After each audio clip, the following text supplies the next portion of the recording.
제목을 오늘은 여호와의 유월절. 유월절은 이스라엘 민족에게 있어서 아주 가장 큰 절기 중에 하나입니다. 우리나라에 가장 큰 절기들이 여러 절기들이 있지만 광복절과 같은 그런 의미를 가지고 있는 그 절기거든요. 그래서 오늘 하나님께서 어떻게 유월절을 통해서 이스라엘 백성을 또 구원하셨는지를 살펴보도록 하려고 합니다. 그래서 모세가 저번에 모세의 그 출생과 부르심의 과정을 통해서 모든 것은 하나님의 주권에 있음을 말씀을 드렸습니다. 모세가 죽을 운명이었잖아요. 그렇죠? 그런데 하나님의 섭리로 물에서 건짐을 받았고 또한 자신의 힘으로 동족을 구하려고 했지만 오히려 도망자가 되어서 또 40년간 사막에서 또 양치기로 살게 되었습니다. 그리고 아무 힘도 없고 아무것도 할 수 없는 80세의 노인이 된 모세를 이제 때가 되어 하나님께서는 다시 찾아오시고 사명을 주십니다. 이 사실을 통해서 사명은 결코 우리의 힘이나 능력으로 하는 것이 아니라 오직 하나님의 계획에 따라서 그분의 뜻과 방법대로 하는 것을 우리가 볼 수가 있었습니다. 오늘은 이어서 이제 하나님의 이 강권적인 이 역사로 순종의 사람이 된 이 모세가 하나님의 명령을 따라서 이제 이집트의 바로 왕에게로 이제 가게 됩니다. 그리고 하나님의 그 말씀을 따라서 자신의 민족을 보내줄 것을 요구합니다. 하지만 바로 왕은 모세의 말을 무시하고 비웃고 오히려 백성들의 노역을 더 가중시키는 것을 볼 수가 있습니다. 우리 앞에 부분 5장 출애굽기 5장 6절에서 8절 말씀 한번 볼까요?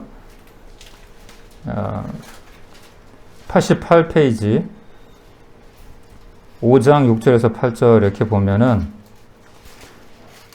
우리 홍승지 우리 성도님께서 한번 읽어 주시겠어요?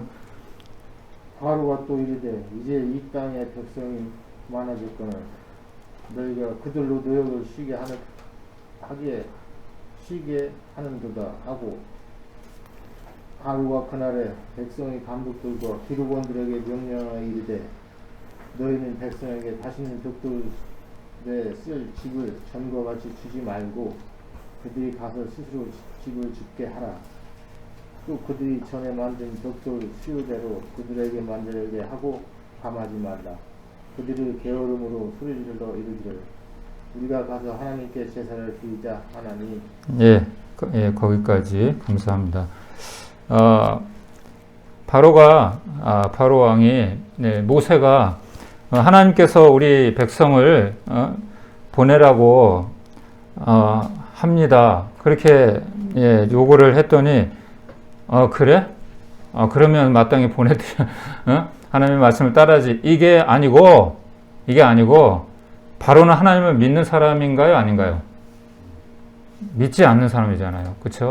오히려 하나님이 누군데 내가 왜 보내야 되니? 너희들 게을러서 그러는 모양인데 이제는 집도 주지 않겠다. 너희가 스스로 찾아서 알아서 방법을 구해서 벽돌을 구워서 그리고 일의 그 노동의 분량은 줄이지 마라. 이제 그렇게 지금의 그 이집트의 그 대부분의 아주 그 불가사의한 유명한 그 건축물들 아시죠? 뭐가 있죠? 피라미드가 있고 스핑크스 있고 그리고 여러 가지 그 도시의 그 건축물들을 그때 다 지은 거예요. 이스라엘 민족 노예로 부려가지고 성경에서 이집트는 하나님을 믿지 않는 세상을 상징하고 바로 왕은 바로 사단을 상징해요. 사단은 이처럼 우리가 하나님을 섬기려고 하고 의지하려고 하면 어려움을 주어서 믿음이 약해지게 만들고 적당히 타협하고 포기하게 만듭니다. 이럴 때 우리는 더욱 하나님을 의지하고 기도해야 합니다. 그럴 때 우리는 불가능하지만 하나님께서는 놀라운 방법으로 일하시고 당신의 능력을 나타내 보이십니다. 우리 에레미야서 33장 2절 3절 같이 읽어볼까요? 시작. 이를 행하시는 여호와, 그것을 만들며 성취하시는 여호와, 그의 이름을 여호와라 하는 이가 이와 같이 이르시도다. 너는 내게 부르짖으라. 내가 내게 응답하겠고 내가 알지 못하는 크고 은밀한 일을 내게 보이리라. 아멘.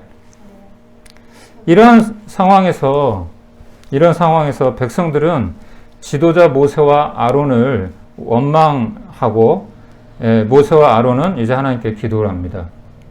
결과적으로 하나님께서 이스라엘 민족을 출애굽시키는데 10가지 재앙을 내리시거든요. 그리고 나서야 이제 바로가 항복하고 이스라엘 민족을 놓아주게 됩니다. 이것은 마치 세계 2차 대전 때 일본이 우리나라를 비롯해서 많은 나라들을 식민지를 삼고 미국까지 공격해서 세계 패권을 장악하려고 했을 때 히로시마에 원자폭탄이 떨어지잖아요. 그렇죠? 그리고 나서야 이제 항복한 것과 같은 그런 상황이라고 볼 수 있습니다. 바로 왕은 사단을 상징한다고 말씀드렸습니다.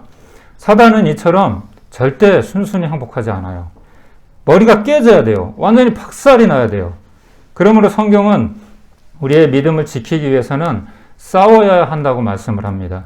이것을 영적 전쟁이라고 말합니다. 우리 에베소서 6장 11절 12절 같이 읽어보겠습니다. 시작. 마귀의 관계를 능히 대적하기 위하여 하나님의 전신갑주를 입으라. 우리의 씨름은 혈과 육을 상대하는 것이 아니요 통치자들과 권세들과 이 어둠의 세상 주관자들과 하늘에 있는 악의 영들을 상대함이라. 아멘. 그러므로 우리는 기도해야 합니다. 왜냐하면 이 싸움은 우리 힘으로 이길 수 있는 싸움이 아니에요. 마귀는 심지어 예수님도 시험했잖아요. 그렇죠? 우리는 결코 마귀의 상대가 되지 않습니다. 마치 어린 다윗이 거인 골리앗과 싸울 때 하나님을 의지해서 이긴 것처럼 우리는 어려움이 닥치거나 시험이 오면 말씀과 기도로 물리쳐야 합니다. 아멘. 바로왕은 결국 하나님을 시험하다가 하나님의 무시무시한 재앙으로 이집트 전역이 거의 초토화되어서야 항복을 하고 이스라엘 민족을 놓아주게 됩니다. 원래 이집트는 굉장한 강대국이었습니다. 제국이었어요. 지금으로 따지면 미국 정도. 그런데 그런 일로 인해 가지고 이 이집트가 점점 쇠약해지더니 지금은 아주 가난한 나라가 되었어요. 지금도 대부분 하나님을 믿는 나라들은 잘 살아요. 그런데 그렇지 않은 나라들은 특히 불교 국가 굉장히 가난합니다. 방글라데시, 스리랑카, 미얀마 지금 난리도 아니잖아요. 예. 하나님 믿지 않는 나라들은 참 고통이 많고 어려움이 많아요. 사단이 가만두질 않죠. 징기스칸의 후예인 몽골 제국도 과거에는 중국과 서유럽까지도 장악했던 엄청난 제국이었어요. 징기스칸은 유화 정책을 써서 화친을 받아들이면 형제국가로 삼고 거절하면 무력으로 정복을 했다고 합니다. 우리나라도 힘이 없어서 화친을 통해서 몽골, 그때 원나라죠. 원나라의 신화 국가가 되었습니다. 그러나 지금은 비교도 안 될 정도로 우리나라가 잘 살죠. 그렇지 않아요? 오히려 우리가 여러모로 몽골을 도와주고 있어요. 과거 우리나라도 조선왕조 600년 동안에 수도 없이 외세의 침략을 당하고 일본과 중국과 구소련, 러시아의 밥이었고, 그렇죠? 많은 수탈을 당했습니다. 그러나 조선왕조 말기에 이 땅에 복음이 들어온 이후로 약 100년이 지난 지금 우리나라는 어때요? 위상이 높아졌고, 그렇죠? 그 어느 나라도 무시하지 못하는 아주 경제 대국이 되지 않았습니까? 이 모든 것이 하나님의 은혜입니다. 할렐루야. 그러므로 우리는 하나님을 잘 믿어야 돼요. 그것만이 우리의 유일한 소망입니다. 하나님께서 바로 왕과 이집트인의 완고함에 대해서 10가지 재앙을 내리셨는데 이 10가지 재앙은 모두 이집트인이 섬기던 신과 관련이 있습니다. 여기에 대해서 지금 다 설명할 수는 없지만 하나님께서는 이집트인들이 섬기던 우상들을 벌 주신 거예요. 오늘 12장 12절 같이 읽어볼까요? 오늘 말씀 12장 12절 시작. 내가 그 밤에 애굽 땅에 두루다니며 사람이나 짐승을 막론하고 애굽 땅에 있는 모든 처음 난 것을 다 치고 애굽의 모든 신을 내가 심판하리라. 나는 여호와라. 아멘. 바로 하나님께서 천지와 만물을 창조하신 창조주이시고 우리 인생들의 주인이시잖아요. 그런데 이집트뿐만 아니라 어느 민족 누구라도 하나님 외에 다른 신을 섬기는 것을 하나님은 싫어하십니다. 아멘. 여러분 10계명 잘 아시죠? 제1계명이 뭐죠? 너는 나 외에 다른 신을 섬기지 말라. 그리고 2계명은 우상을 만들지 말라. 그렇죠? 3계명은 나 외에 나의 이름을 망령되이 일컫지 말라. 다 우상과 관련이 있는 거예요. 하나님 외에 다른 것을 섬기고 숭배하는 것을 하나님은 싫어하십니다. 이 10가지 재앙은 이집트인들이 철저하게 의지했던 것들이에요. 그래서 하나님은 첫 번째로 이집트인들의 이거는 제가 이렇게 설명하는 것보다도 영상을 제가 한번 하나 보여드리려고 하거든요. 간단한 영상인데 어떻게 이집트를 하나님께서 심판하셨는지 우리 짤막하게 잠깐 보겠습니다. 얘기만 들으면 지루하잖아요, 그렇죠? 그러니까 영상을 좀 우리 한번 보면서 참고했으면 좋겠어요. 10가지 재앙. 첫 번째 피재앙입니다. 피.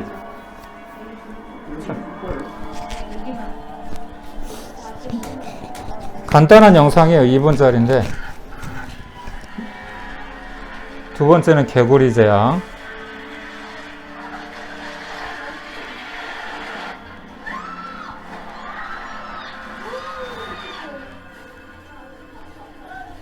이게 실제로 역사적으로 있었던 일이에요. 이집트에.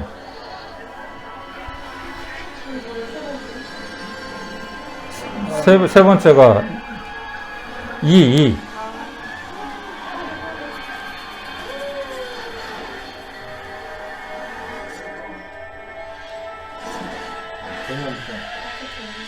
예, 우리나라로 얘기하면 뭐 구제역 뭐 이런 거죠.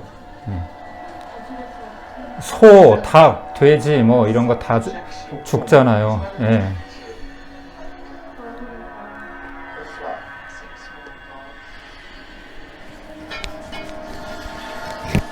지금 코로나 같은 질병,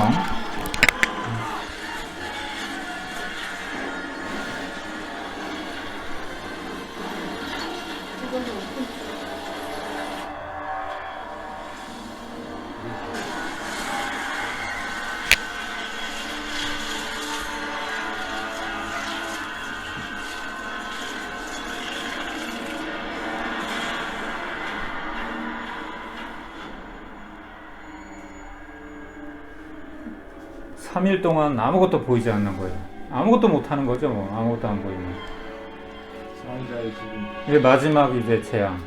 예, 이 재앙을 통해서 이제 이스라엘 민족, 바로 왕이 이제 항복하게 되는 거예요.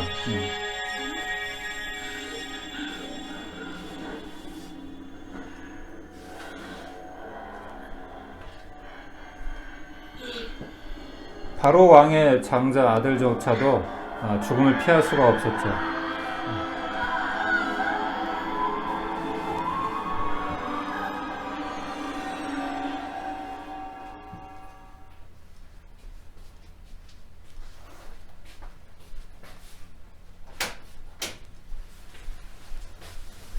영화 본 기분 아닙니까? 네.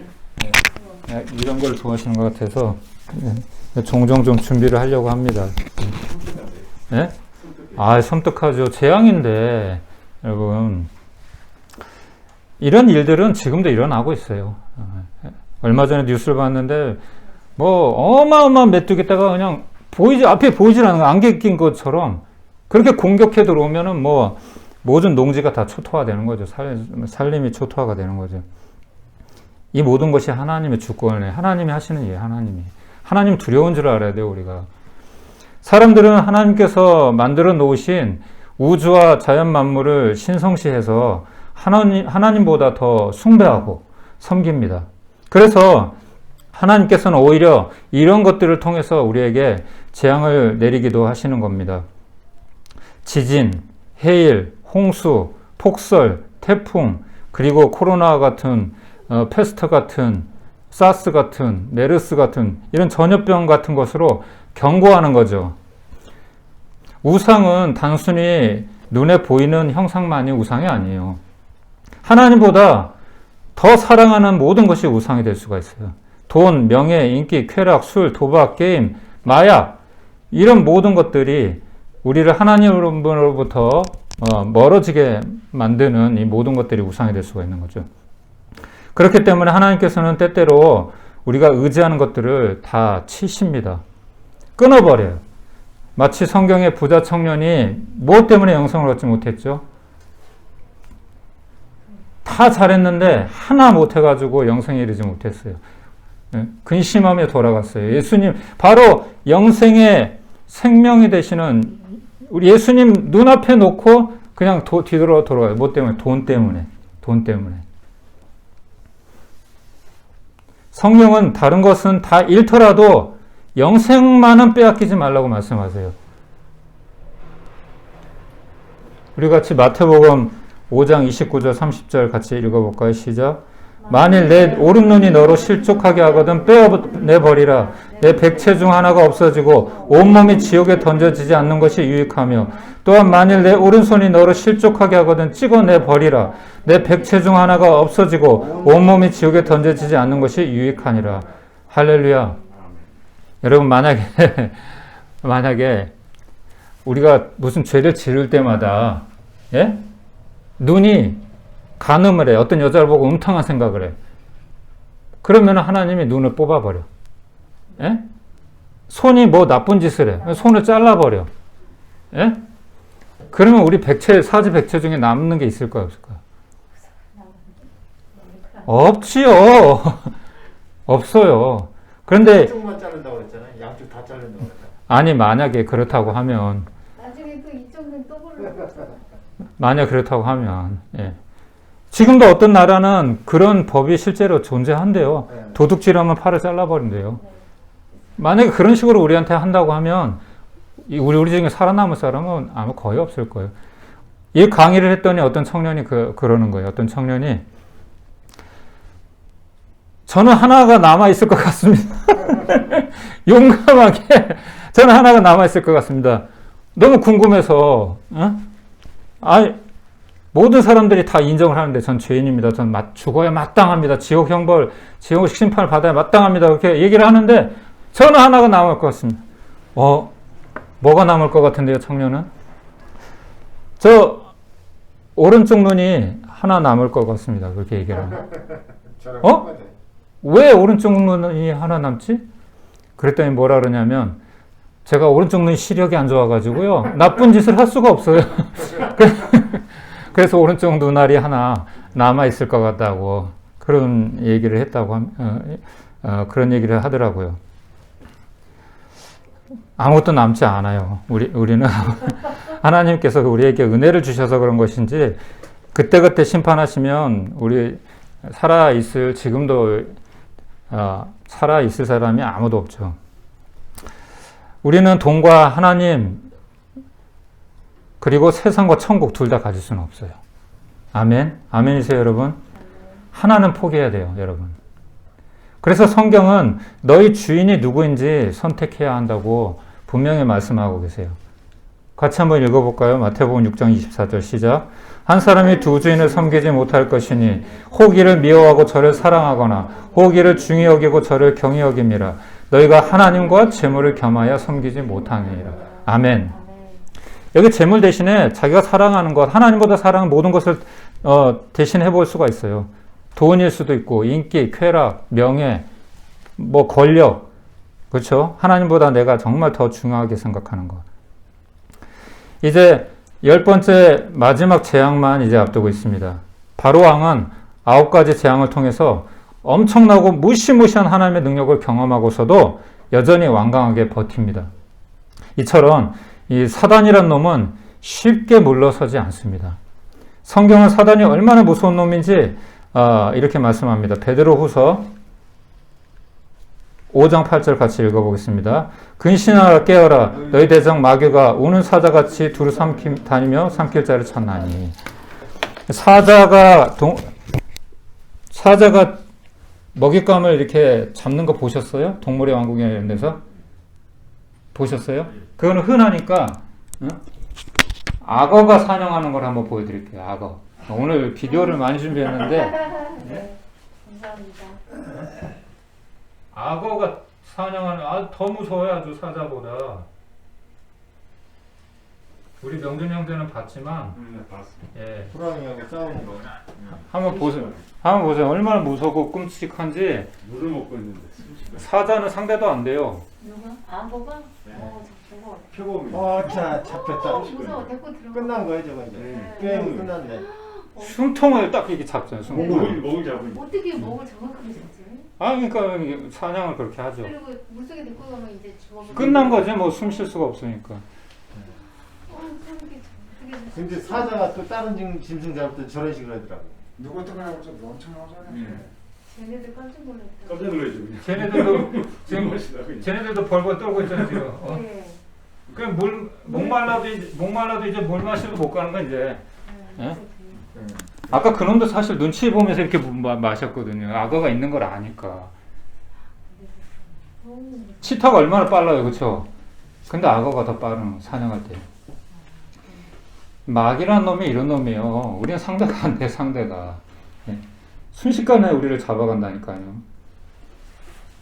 사단은 이렇게 무서운 놈이라는 것을 우리는 알아야 됩니다. 이제 하나님께서는 완고하게 버티는 이 바로 왕과 이집트인들에게 마지막 심판을 이제 준비하십니다.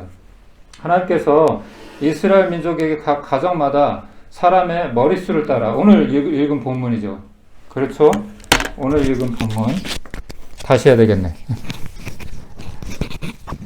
그래서 오늘 읽은 본문에 나오잖아요. 어떻게 준비하라고, 그렇죠?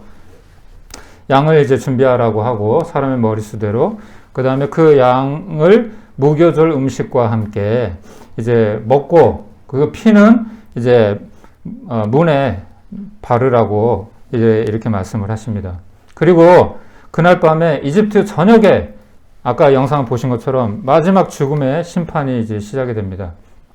아침이 되자 바로 왕의 궁전으로부터 시작해서 이집트 전역에 통곡 소리가 들리는 거예요.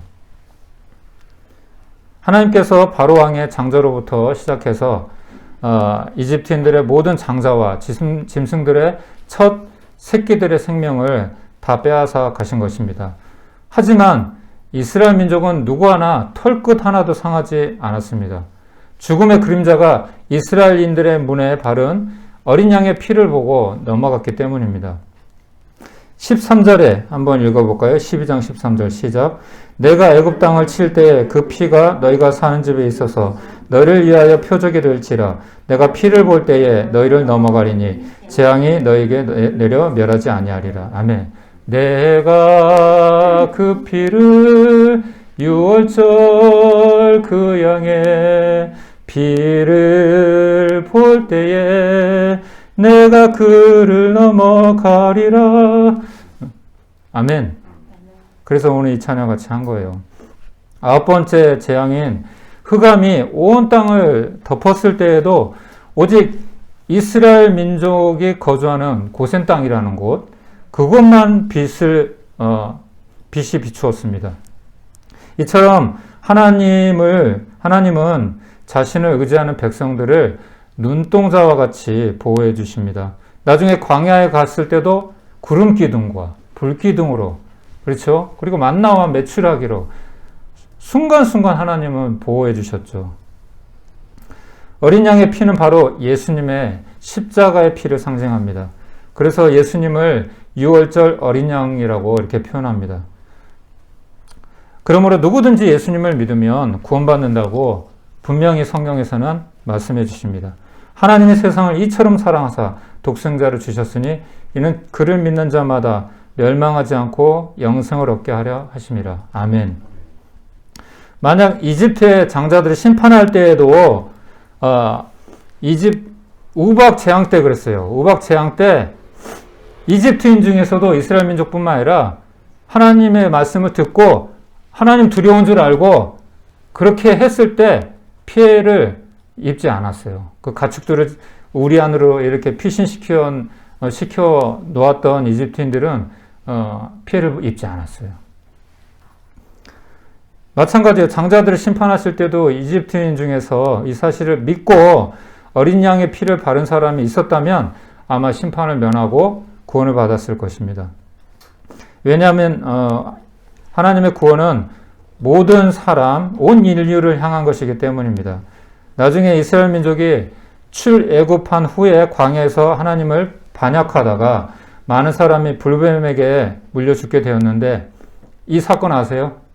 나중에 얘기하긴 할 건데 그때 하나님의 지시대로 모세가 지팡이에 놋뱀을 만들어서 달아 놓습니다. 그리고 이 놋뱀을 본 사람들은 살고 그렇지 않은 사람들은 모두 죽게 됩니다. 이 그림 한번 보세요. 바로 이 구리뱀, 이 놋뱀을 장대에 이렇게 매달아 놓는 거예요. 그래서 불뱀에 물린 사람 중에서 쳐다본 사람은 사는 것이고 안 쳐다보면 설마 저거 쳐다본다고 살겠어? 이런 사람은 다 죽었어요. 마찬가지예요. 예수님도 요한복음에서 그렇게 말씀하셨어요. 모세가 장대에 놋뱀을 걸어 놓은 것처럼 내가 달려야 할 것이다. 십자가에 달리게 될 것이다. 하면서 예수님께서도 나를 믿으면 나를 본 자는 구원을 받게 된다는 그런 말씀을 하셨죠. 그래서 이 놋뱀은 바로 십자가 달려 죽으신 예수님을 상징을 해요. 그러므로 누구든지 십자가에 예수님께서 나의 죄를 위해 죽으셨고 나를 구원하기 위해 오신 메시아, 구세주라는 사실을 믿고 영접하면 구원을 받게 됩니다. 할렐루야. 그래서 여러분만 예수 믿고 구원받지 마시고 여러분 주변에 혹시 아직도 이 복음의 소식을 구원의 소식을 모르고 있는 분이 있다면 복음을 전해야 합니다. 심지어는 예수님과 함께 매달렸던 오른편 광도도 구원받았어요. 그래서 성경은 십자가의 복음은 구원을 주시는 능력이라고 말씀을 합니다. 우리 로마서 1장 16절 같이 읽어보겠습니다. 내가 복음을 부끄러워하지 아니하노니 이 복음은 모든 믿는 자에게 구원을 주시는 하나님의 능력이 됨이라. 먼저는 유대인에게요 그리고 헬라인에게로다. 아멘. 마지막으로 한번 따라해 보세요. 노 크로스, 노 크라운. 십자가가 없으면 영광도 없다는 거예요. 즉 고난이 없으면 영광이 없다는 겁니다. 하나님께서 이스라엘 민족을 구원하신 이유는 그들이 이집트인들보다 의롭기 때문이 아니에요. 오직 믿음의 사람 아브라함과 이삭과 야곱의 언약을 기억하셨기 때문입니다. 당신의 자녀들을 포기하지 않는 그 사랑 때문입니다. 우리도 마찬가지예요. 그렇죠? 오늘은 이미 말씀드렸지만 예수님께서 신문을 받으시고 고난을 받으시고 십자가에 못 박혀 죽으신 성금요일입니다. 죄 없으신 예수님께서 우리를 구원하시기 위해 유월절 어린 양이 되셔서 말없이 십자가에 달려 돌아가신 그날을 기념하는 날입니다. 이사야서 53장은 이렇게 증언하고 있습니다. 같이 읽어볼까요? 시작. 그가 찔림은 우리의 허물 때문이요 그가 상함은 우리의 죄악 때문이라. 그가 징계를 받음으로 우리는 평화를 누리고 그가 채찍에 맞음으로 우리는 나음을 입었도다. 우리는 다 양 같아서 그릇 행하여 각기 제 길로 갔거늘 여호와께서는 우리 모두의 죄악을 그에게 담당시키셨도다. 아멘. 이 이사야서의 예언은 예수님이 오시기 전에 이 땅에 오시기 전에 700년 전에 이미 예언된 말씀이에요. 이 말씀이 성취가 된 것이죠. 그래서 예수님은 성경의 예언대로 이 땅에 오셨고 고난을 당하셨고 죽으셨고 부활하셨어요. 이스라엘 민족이 바로왕의 손에서 노임을 받은 것이 어떤 다른 능력이 아니라 또 단순히 어떤 기적 때문이 아니라 바로 어린 양의 피로 말미암은 것처럼 우리를 구원하는 능력은 다른 어떤 기적이 필요한 것이 아니라 오직 예수 그리스도의 십자가가 필요한 것입니다. 아멘. 이스라엘 민족이 양을 잡아먹고 그 피를 바른 것처럼 우리도 십자가에서 모든 것을 쏟아주신 예수님의 살과 피를 먹고 마심으로 주님과 연합하게 되고 구원받게 되는 것입니다. 요한복음 6장 54절 55절 같이 읽어보겠습니다. 내 살을 먹고 내 피를 마시는 자는 영생을 가졌고 마지막 날에 내가 그를 살리리니 내 살은 참된 양식이요 내 피는 참된 음료로다. 아멘. 그래서 예수님의 생명이 우리 자신과 연합이 돼야 돼요. 연합이. 그러므로 이 고난주간 그리고 오늘 주님의 이 순환절에 유월절 어린 양이 살이 찢기고 피를 또 흘리신 것처럼 주님이 우리를 십자가에서 물과 피를 다 쏟으시고 우리 죄를 위해 희생제물로 고난 당하셔야 했다는 그 사실을 다시 한번 기억하는 시간이 되시기를 바랍니다. 성경은 아까도 말씀드렸지만 고난이 없으면 영광도 없다고 말씀합니다. 로마서 8장 17절 같이 읽어보겠습니다. 자녀이면 또한 상속자 곧 하나님의 상속자요 그리스도와 함께한 상속자니 우리가 그와 함께 영광을 받기 위하여 고난도 함께 받아야 할 것이니라. 아멘. 여러분 세상 일도 그렇잖아요. 공짜 심리. 세상에 공짜가 있습니까 여러분? 그 어떤 것도 공짜는 없더라고요. 예. 제가 이렇게 운전을 하면서 자주 느끼는 게 뭐냐면 제가 한번 양보해 주잖아요. 그럼 꼭 제가 위급할 때 누가 양보를 해줘요. 근데 제가 고집 부리고 이게 막 양보 안 하잖아요. 막 이렇게 못 들어오게 막 앞으로 가잖아요. 절대 양보 안 해줍니다. 세상엔 진짜 예, 신기하더라고요. 공짜가 그런 사소한 일 하나도 이게 하나님의 원칙이고 원리인 것 같아요. 내가 한 대로 그대로 당하는 거예요. 예, 권선징악이라는 말도 있지만 그러니까 예수 안 믿는 사람들도 어떻게 보면 착하게 살면 일반적인 복음 받아요. 사실. 예, 거짓말 안 하고 착하고 도덕적으로 이렇게 살면 하나님을 안 믿어도 그냥 일반적으로 복음 받더라고요. 근데 이제 영생에 이르지는 못하죠. 구원을 받지는 못하죠. 이 땅에서 뭐 잘 먹고 잘 살 수 있겠지만. 그래서 주님은 죽으셨을 뿐만 아니라 우리가 신앙 고백을 우리가 사도신경 매번 하는 것처럼 다시 3일 만에 부활하셨어요. 할렐루야. 그렇죠? 돌아오는 주일이 바로 다가오는 주일이죠. 부활주일입니다. 사망과 어둠의 권세를 이기시고 우리 믿는 자들의 부활의 첫 열매가 되어주셨습니다. 우리 같이 부활절 예배는 같이 못 드리니까 우리 같이 한번 읽어보겠습니다. 시작. 예수께서 이르시되 나는 부활이요 생명이니 나를 믿는 자는 죽어도 살겠고 물 살아서 나를 믿는 자는 영원히 죽지 아니하리니 이것을 내가 믿느냐. 아멘. 믿습니까 여러분? 이 소망 말고 우리가 무슨 소망이 있어요? 이 땅에서. 아무리 뭐 이 땅에서 호화호식을 하고 잘 먹고 잘 산다고 해도 그거 잠깐뿐이잖아요. 그거. 제가 그렇더라고요. 처음에는 차가 없을 때는 조그만 거 티코라도 하나 네? 조그만 거라도 그냥 굴러가는 거 집이 너무 이렇게 멀고 또 여기저기 다녀야 될 때가 많으니까 차가 하나 있었으면 짐도 싣고 다니고 이래야 되니까 그래서 하나님께서 감사하게 모닝을 주셨어요. 모닝.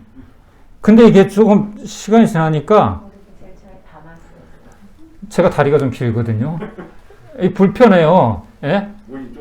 그리고 뒤에 사람이 타면은 둘이 딱 타면 딱 좋아요. 모닝은. 뒤에 근데 사람이 딱 타면은 제가 앞으로 당겨야 돼요. 의자를. 허리가 되게 아픕니다. 다리도 이러고 운전해요. 이러고. 이 키 큰 사람이. 소 목사님은 더 하겠죠. 예. 그러니까 하나님 조금만 더 넓혀주시면 안 될까요? 이런 욕심이 드는 거예요. 처음에 제가 선교제에 있을 때는 지방칸도 없어가지고 그랬는데 딱 한국에 오니까 이제 엄마 집에서 이제 더부살이 하면서 죄송하잖아요. 눈치 보이잖아요. 단칸방이라도 좋습니다. 하나님 뭐 새방도 좋으니까 그냥 뭐 화장실 없어도 좋아요. 그냥 잠잘 수 있는데 그냥 남의 눈치 안 보고 그냥 편안하게 그냥 잠만 잘 수 있는 그런 거 하나만 있으면 좋겠습니다. 하나님 감사하게 방이 3개 있는 2개구나. 2개 화장실 하나 딸린 그 방을 집을 허락해 주셨어요. 근데 좀 이렇게 살다 보니까 조금만 더 넓혀주시면. 역시. 저만 그런가요? 예? 역시. 살림이 많아져. 예, 막 점점 늘어나고, 막 이렇게, 그러니까, 불편하더라고요. 살다 보니까. 사람은 그런 것 같아요. 사람은 다 똑같은 것 같아요. 여러분, 참, 우리는 만족 못 해요. 먼저 만족 못 한다니까요. 뭐 어떤 거, 뭐 1억 1000검을 갖다 주면 그 만족할 것 같아요? 만족 못 해요. 제가 뭐 10만원짜리 뷔페도 먹어봤는데, 그거 다 똥으로 나가요. 예? 진짜, 그때 잠깐만, 와, 신기하다. 이런 게 있었어? 뭐, 라스타도 있고, 뭐, 이렇게, 평소에 못 먹어본 사슬릭도 그렇게 먹어보고, 양고기도 이렇게 먹어보고, 실컷, 그냥, 돈이 아까우니까, 실컷 먹죠. 배 터지죠. 그러면 배만 아파, 나중에. 적당히 먹어야 되는데, 그러면, 그것도, 하나만 먹어야 되는데, 이것저것 막 섞어서 먹으니까, 스시도 먹고 막 이렇게 하니까 배만 아프고 나중에 나만 힘든 거야. 예? 나만 불편하더라고. 여러분, 우리 이 땅에 소망을 두지 맙시다. 할렐루야. 예? 천국이 가장, 천국은 저 하늘엔 눈물도 없고 고통도 없고 슬픔도 없고 아픔도 없고 어둠도 없고 죽음도 없는 할렐루야. 예, 그런 곳입니다. 이 땅에 우리가 무슨 뭐 좋은 게 있어요. 잠깐뿐이죠. 그러므로 이 모든 사실을 믿고 받아들여서 주님과 함께 고난에 동참하시고 또한 영광스러운 이 부활에 동참하는 우리 모든 인생이 되기를 예수님의 이름으로 축원합니다. 이제는 우리 구주 예수 그리스도의 은혜와 하나님 아버지의 무한하신 사랑과 성령님의 감화, 감동, 위로, 교통, 충만하신 은혜가 오늘 말씀을 듣고 다시 한번 우리 6월절 어린 양 되신 예수 그리스도 그 피의 공로를 힘입기 원하는 또 그러한 또 믿음으로 부활의 영광에 다시 동참하기를 원하는 여기 있는 한 분 한 분 우리 성도님들 가운데 우리 프레이 포유 사역 가운데 또 거리에서 지금도 소망 없이 살아가는 또 한 분 한 분 가운데 이 나라 이 민족 가운데 이제부터 영원까지 함께 있을지어다. 아멘.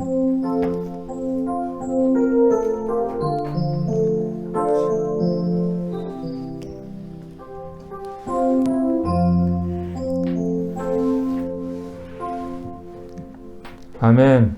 주님의 이름으로 사랑하고 축복합니다. 네.